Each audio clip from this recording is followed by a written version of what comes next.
you our eclectic mix of music and musings, and we shall continue to do that. Now, over this part of the world, once upon a time, we wanted to join Europe, the European community. We wanted to be part of it. And the French in particular, de Gaulle in particular, was saying, no, you will not be part of this. Eventually, we did get in, and then the years passed by, and we all begin to see that we are European. And guess what? David Cameron, the Prime Minister, wants to take us out of Europe again. So we marched in, and now he, if he gets his way, will march us back out again. And, you know, it took us a long time to become European, in the sense that people like me in broadcasting, certainly not me, but people like me doing the same job as me, might well have said over the years, and now we go to Europe. And I at this stage would be screaming from my chair in front of the television saying, no, we're in Europe. We are European. We have the Ode to Joy as our European national anthem, Beethoven's Ninth. We are part of Europe. We are part of a wider world, and we're benefiting from it. So, but now, you know, we're in danger of losing all of that. So we kind of try to have a little look in some detail at European affairs. And we're greatly assisted in that role by my colleague Bernard Conlon. Now, Bernard has been a journalist in Brussels, in the European Parliament, and the Commission for as long, well, ever since basically Adam was a boy, really. And his interview this week, he found a guy called Mike Coyle. And Mike was a former civil servant in the European Commission. And here is Bernard Conlon's interview with Mike Coyle.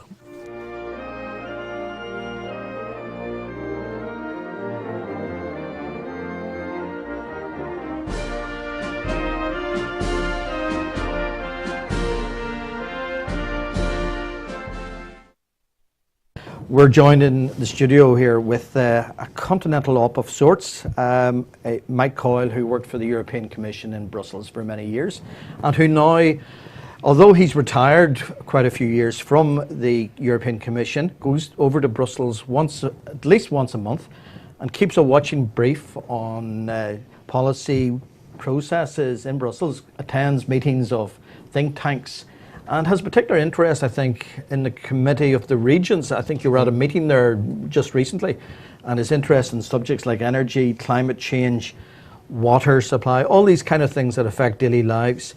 Mike, what's going on in Brussels now? How are things, bodies like the Committee of the Regions, it's one of the European institutions, isn't it? How are these things affecting our lives at the moment? And, you know, what's the workings at this point in time in Europe?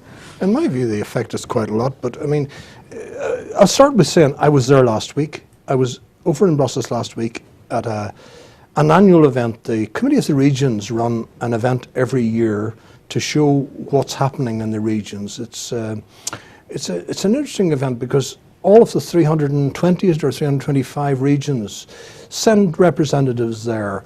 There was a good representation from Northern Ireland and from Ireland generally. Who are the representatives on the Committee of the Regions from here? There are two representatives at present on the Committee of the Regions. We have representation in Europe in general. Westminster represents Northern Ireland at the country level. Then beneath that, at the regional level, we have three MEPs: Jim Nicholson, who's been there for a long time, Diane Dodds, and the Sinn Féin lady Martina Anderson. And they were all there last week at this. Martina Anderson in particular was in the front line at the Northern Ireland representation in Brussels during the opening session, where they organised a programme of the Committee of the Regions, yeah. Open Week. Right. Open Week. Which is one of the junior institutions. It's one of the junior, it only has an advisory role. With the Committee of the Regions and the Economic and Social Committee, and the EIB actually, are three advisory bodies to the more decision-making processes of the European Council, the Parliament, and of course the Commission, who do the administration, you know. Okay. You also attend meetings of think tanks, various you keep an amazing interest in what's going on the ground in Brussels. Yes, which is very abstract for people like the man and woman in the street here. So you take a great interest in that. You're also very much interested in things called energy. I had a gentleman here in a week ago, David McDonald from the Smart Eco Hub, and I believe you're involved with. We Smart went Eco together, Hub. and I went as part of his grouping to the Committee of the Regions last week. Yeah. Yeah. And so climate change, you're looking at how the policies and the laws that are unfolding impact on things like water supply, distribution, climate change, energy. All these things are complex and complicated, but decisions are being made. Well, energy is very important at the moment. It's very important for the continent of Europe. I mean, you know, the whole thing behind the EU is peace in Europe and peace in our time, if you like, on this continent. I mean, energy is something we could end up in many battles about, and I mean the whole thing about 30% of our gas in Europe, I don't mean in Northern Ireland now, in Europe, 30% of our gas comes from Russia at the moment, and with the conflict in Ukraine, this is quite a hot potato at this moment, you know. We have a very interesting dimension on the electricity sector. Electricity, which in terms of energy only represents 30% of the energy we use, but on these islands we have you know, the increase in use of energy since the 1930s. I mean, the first electricity plant on this island was built, or this island was built at Ardnacrusha in Limerick in 1938, I think it was. It was 82 million watts.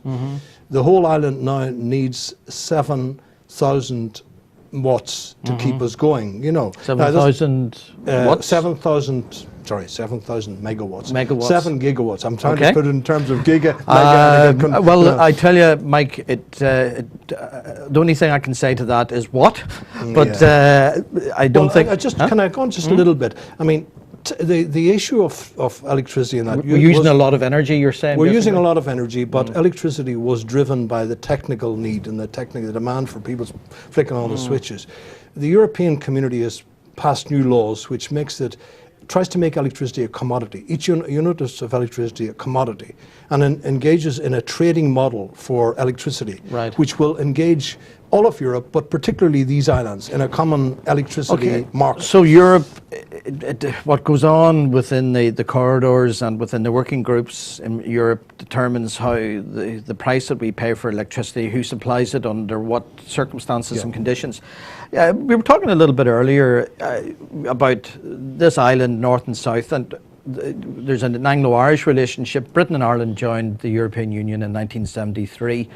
And before that, in the 60s, there was a Taoiseach in the south, Sean Lemass, and Terence O'Neill had a dialogue that was interrupted, we can diplomatically say, but they had those gentlemen in the 60s had a particular vision of Ireland, north and south. Europe seems to, and taken over the role, to some extent the responsibility in some ways, for how we shape our future. And of course, Anglo-Irish relations in the context of our peace process has become very important. And we're looking now also at the possibility of Britain possibly deciding to leave the European Union. What's the balance? Where do you think we are? Is it good, bad? Has the vision of people like Lemass been upheld, or? I have an awful lot. I could say so much about that, but I'll try and say a couple of little things. I went to Dublin in 1965. It was the September, I think it was that time, when Lemass was meeting Terence O'Neill in the Dáil and trying to bridge the dialogue with the North at that time. It was a very interesting time from a man like Lemass with a huge vision of where the island was going. And I mean, I take the electricity vision at the time because south of Ireland was electrified long before the north, and you know, and there was a vision on the whole economy, the whole thing about peat moss as a source of energy and all at that time. I mean, I sort of miss anybody at the moment having the vision for where we're going. And I would put that in broader terms, because I'd say we are part of the European community. We are part of a global economy, and Europe is part of that global economy, with two islands off the northwest coast of Europe, Britain and Ireland, trying to find their role in it. I miss a vision for where we're going with all of that. All the discussion is about Britain out of Europe or Britain in Europe. We're still arguing in the north here about things that we should. I think let's leave it at that without. Right. Well, also Anglo-Irish relations have improved dramatically. Yeah. Since the mid-80s. Communications are easier, travel's easier, and and Europe- we have such a big community in England. And the European Union has been a context where the Anglo-Irish relations have actually gelled in many respects. There's Yeah. good cooperation, there's dialogue, there's informal networking between Irish ministers and British ministers. People like me got to work for British Telecom. Yes, yes. What could be the outcome if Britain leaves the European Union? Are we going to get a manned border in this island once again? Well, I remember the manned border of the 1950s. It wasn't here in Uri, it was over in Strabane. Little triangles on Little cars and triangles stuff. on cars, and customs men who stopped you at the border and took the numbers on your tyres going over to make sure you didn't change them in the southern side going back. I mean, most people in Uri that are my age or older will remember that time. We do not want to go back there. Okay. And I mean, I would go further than that to say our link with Britain is so strong now.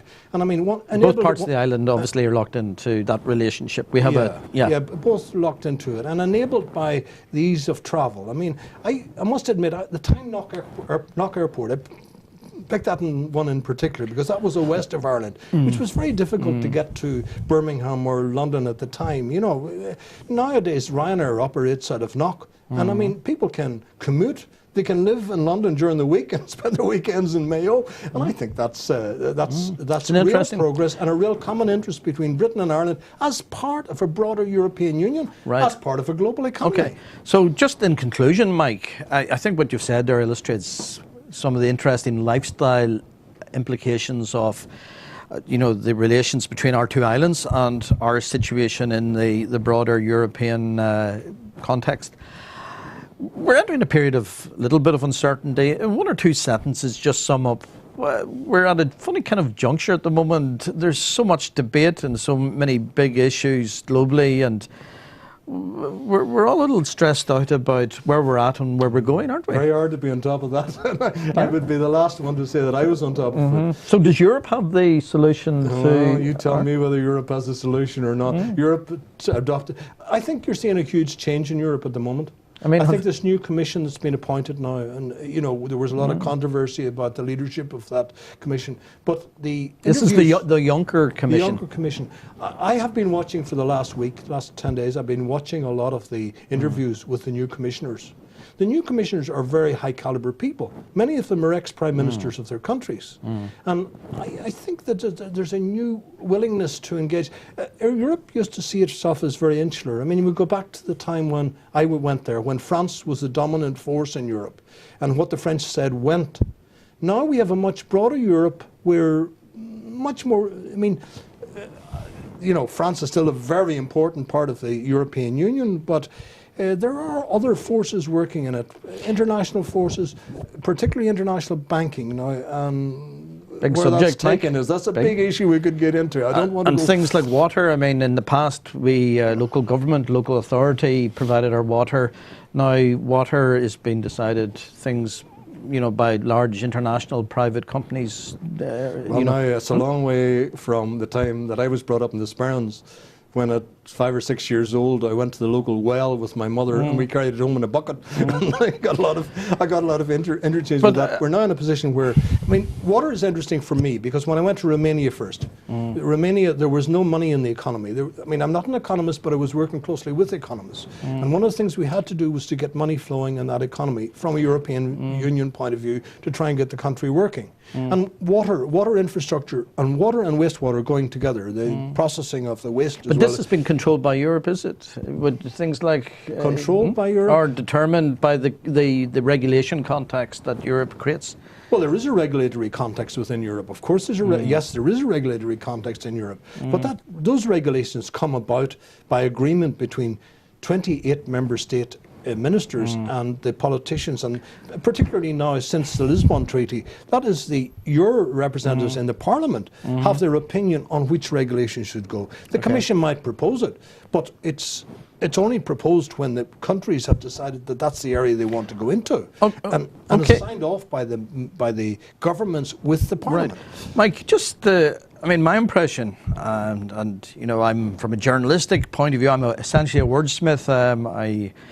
I try not to get too much involved in the legal and the technical detail, but for me it seems we're existing, just in absolute summary, we're living in a complex, maybe even confused situation where the citizen, you know, isn't quite sure of how he connects with all this complexity. How do you see that kind of dilemma being resolved? And you very That's briefly. one of the reasons I was at the Committee of the Regions last week, because I do in this advisory body, which has a life of its own, bringing in all the regions. You find yourselves in committees sitting beside a councillor from Dundalk or one from Craigavon.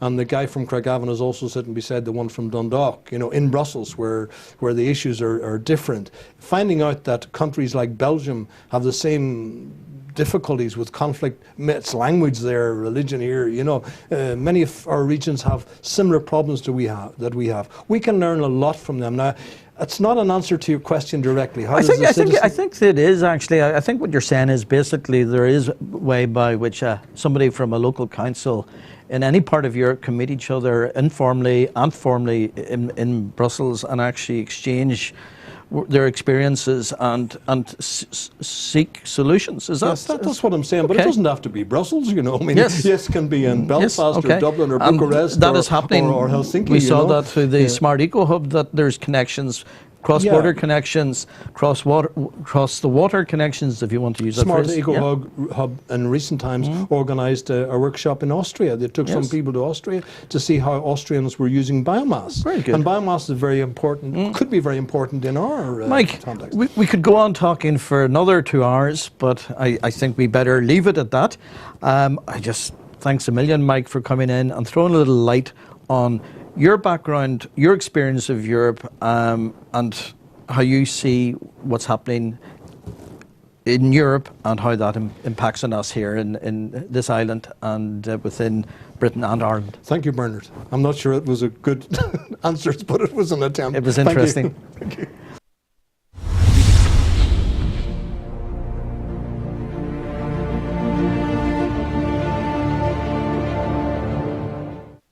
Destination Newry. We're back in moments. Hello, welcome to JMC Mobile, your #1 mobile phone shop. Hold on. Hello? Who's this? It's gone.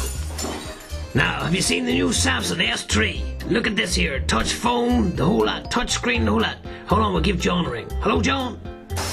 He's gone. Don't like them phones there. Old stock, old stock. Get rid of them, bring up the new stuff, Hello? Well, hold on a minute. I thought I was working here all day on my own. You're coming into work. Brilliant. I can't wait to see us. JMC Mobile Customer Service. www.jmcmobile.co.uk. Yeehaw! Come on, cowboy.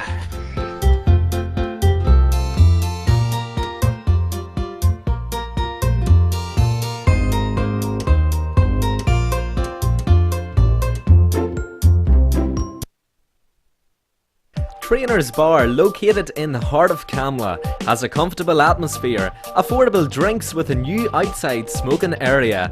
We are known for our great table service and entertainment, and we have recently installed a new darts room. Come join us on the weekends for the latest drink promotions, music and entertainment. We are located on 21 Main Street, Camla, Newry, County Down, BT 357JG. Give us a ring on 028 3083 707. Imagine you had one little box, and in it was endless entertainment, like exactly the film you fancy, whatever that might be. And what if this same little box also put thousands of other choices at your fingertips? Like music, news, even live sports. all on demand. This little box pours on the fun for the entire family, even the birds. Stop dreaming, start streaming.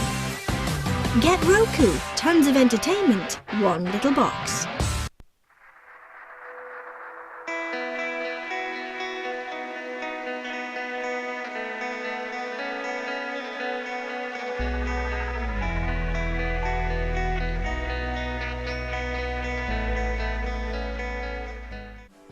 Ted's Carpets Newry have a large selection of carpets, vinyl, wooden floors, solid, semi-solid, laminate floors and all flooring accessories. All for you to see in our showroom. Based in Newry, our staff have over 50 years of experience in the carpet and flooring industry and will be only too glad to help you choose the right floor covering that suits your needs and your pocket. Don't forget our furniture department, where we stock sofas, beds, bedroom furniture and everything else your home will need. Looking for a genuine bargain? Give Ted a shout. You won't be disappointed. Distance is no object. No job too big or too small. Commercial and domestic. Unit 1, Carney Hall Business Park, Rathford Island Road, Newry. Telephone 028 308 25782. Check out tedscarpetsnewry.com. Destination. You've reached your destination. Go! Destination Newry.